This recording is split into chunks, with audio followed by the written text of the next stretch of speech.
दाति सर्व नमामि दानप्रियमिष्टदेवं नमामि सोमेश्वरं स्वतन्त्रम् उमापतिं तं विजयं नमामि नमामि विघ्नेश्वरनन्दिनाथं पुत्रप्रियं तैशिरसा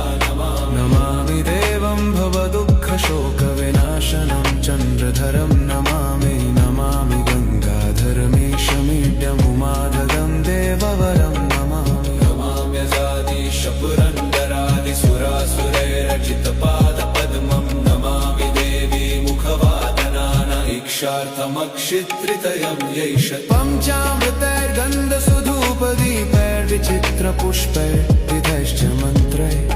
अन्नप्रकारैः सकलोपचारैः सम्पूजितं सोमम्